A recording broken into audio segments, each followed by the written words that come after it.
Vous allez nous parler des Français qui décident d'aller se faire soigner à l'étranger. Alors évidemment, la motivation, c'est de faire des économies sur des soins qui sont chers et qui sont peu ou pas remboursés. On va voir quelle est la prise en charge et si c'est vraiment un moyen de réduire la facture, mais évidemment à qualité égale. Oui, en fait, c'est une question qui est encore assez taboue pour les Français d'aller se faire soigner à l'étranger parce que dans notre pays, il y a une très bonne offre de soins. L'hospitalisation est très bien prise en charge. Donc, a priori, il n'y a quand même aucune raison de traverser les frontières pour aller se faire soigner ailleurs. C'est vraiment, on a une place à part dans le marché mondial du tourisme médical qui est par ailleurs en pleine croissance. Par exemple, les Américains sont extrêmement nombreux maintenant à aller se faire opérer du cœur en Inde ou en Thaïlande, faute de pouvoir payer ces opérations à prix d'or dans leur pays. Ou des Britanniques, par exemple, qui eux aussi, pour d'autres raisons, sont poussés vers l'étranger parce qu'il y a des listes d'attente interminables, même pour des interventions qui peuvent paraître assez urgentes. Alors, on n'en est pas là, et il y a quand même pas mal de Français qui vont se faire notamment faire des soins dentaires à l'étranger. Oui, une petite précision avant, c'est que quand on parle de tourisme médical, on pense tout de suite à la chirurgie esthétique. J'ai écarté cette thématique-là parce que c'est quand même assez particulier, ça relève davantage de soins de confort, et comme il n'y a aucune prise en charge de la Sécu, il n'y a aucun chiffre officiel.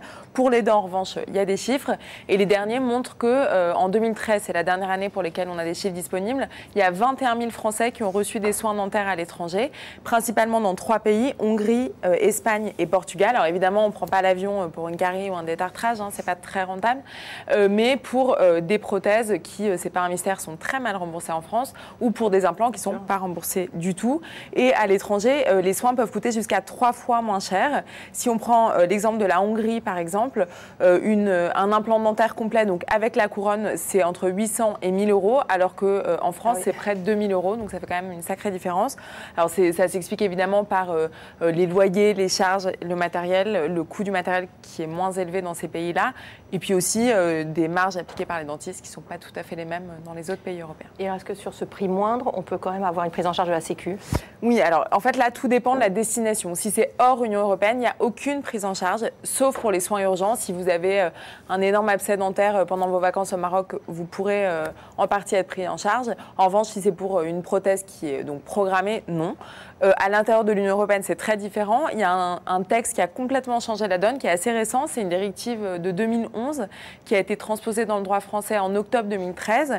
Et depuis cette date, se faire soigner dans un autre pays membre, c'est vraiment devenu un droit, puisque ce texte dit clairement que n'importe quel citoyen européen qui décide d'aller se faire soigner dans un autre pays membre sera remboursé à son retour exactement au même tarif que s'il avait été soigné dans son pays d'origine, enfin dans son pays d'affiliation. La seule restriction, c'est que évidemment les soins doivent faire partie des soins qui sont pris en charge dans son pays d'affiliation. Donc pour les couronnes, oui, pas de problème puisque c'est pris en charge en France. En revanche, si c'est un implant, il n'y a pas plus de prise en charge. Voilà, sauf de la part de votre mutuelle si vous en avez eu. Alors, comment je fais concrètement pour aller me faire c'est étonnamment simple, contrairement, en tout cas administrativement, contrairement à ce qu'on pourrait croire. En fait, il n'y a aucune autorisation préalable à demander à la Sécu, sauf pour les soins d'orthodontie. La seule chose à faire, c'est de vous procurer cette carte. Alors, voilà, je vous la montre, qui est la carte européenne d'assurance maladie. Il faut la demander à peu près 15 jours avant de partir, soit sur Internet, sur le site www.amelie.fr. Je l'ai fait, ça m'a pris 1 seconde et je l'ai reçu 4 jours plus tard. Il faut bien préciser que vous la voulez pour l'année, parce que si vous ne mettez rien, on va vous la donner pour 15 jours ou 1 mois. Elle est valable pas forcément 1 année, donc il faut bien le préciser. Alors c'est valable 2 ans même maintenant. 2 ans maintenant. Et en fait, à partir du moment où vous avez une carte vitale, c'est vraiment, il y a un clic à faire et moi je l'ai reçu en 5 jours. Regardez pas tous les détails de sa carte. Sinon, sa date de naissance. Mais je sais bien. Sinon, ce qui est très mystérieux. Sinon, vous allez dans le centre de sécu le plus proche de chez vous. C'est hyper simple, il n'y a aucun papier à fournir, c'est gratuit, c'est valable 2 ans et dans certains cas, ça vous permet d'éviter d'avancer les frais. Toujours est-il qu'il faut bien conserver tous les documents qui ont trait à vos soins, les radios panoramiques, les factures, tous les justificatifs, parce que quand vous reviendrez en France, vous devrez quand même faire un petit dossier envoyé à votre caisse de sécu pour pouvoir être remboursé. De toute façon, dès qu'on voyage en Europe, c'est bien de l'avoir avec soi, de la oui, demander d'avoir avec soi. Pour les dents, voilà. De toute façon, c'est pour bien. les soins urgents, etc. Absolument. Demandez-la. Donc, on a bien compris les problèmes de sous, mais maintenant, est-ce que les soins sont de qualité égale ? Alors, c'est une des grandes questions. Quand vous tapez tourisme dentaire ou soins dentaires à l'étranger sur Internet, vous tomberez sur plein de sociétés qui se sont vraiment spécialisées dans ce secteur en nouant des partenariats avec des cliniques principalement à Barcelone et à Budapest. Et évidemment, à part l'argument du prix qui est majeur, elles mettent tout en avant la sécurité des patients avec des espèces de chartes qualité, des garanties. Il faut bien savoir que tout ça n'a aucune valeur. Il n'y a aucune instance, ni publique ni privée en France, qui est habilités à accréditer des établissements à l'étranger. Déjà en France, c'est très compliqué d'accréditer un établissement, mais à l'étranger, ça n'existe pas. Alors ça ne veut pas dire pour autant que vous serez mal soigné, hein. C'est pas du tout ce que je suis en train de dire, mais la qualité peut être variable. Il n'y a pas de garantie. De manière générale, on peut vous dire de privilégier les grosses structures qui ont pignon sur rue. Et même si vous passez par un intermédiaire, passez un coup de fil avant, renseignez-vous, posez certaines questions. Par exemple, le taux d'infection nosocomiale, normalement, on est censé pouvoir vous le donner. Demandez aussi si les praticiens parlent français, parce que c'est quand même un gage de qualité des soins de comprendre ce qu'on vous demande. Ça, c'est la première chose. Et puis ensuite, sur la compétence des dentistes, on peut être rassurant. Il y a des bons et des mauvais dentistes partout, mais pas plus ailleurs qu'en France.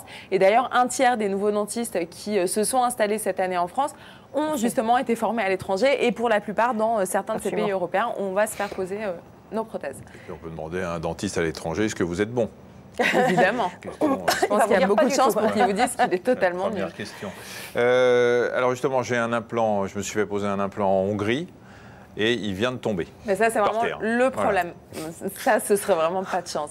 Mais il peut arriver qu'effectivement qu'il y ait une mauvaise intégration à l'os ou des choses comme ça. Et là, c'est vraiment ça le problème du tourisme dentaire, c'est que vous aurez beaucoup de mal à trouver un dentiste qui accepte de vous prendre en charge en France, sauf urgence absolue, évidemment. Si vous avez une hémorragie, une énorme infection, on vous prendra en charge.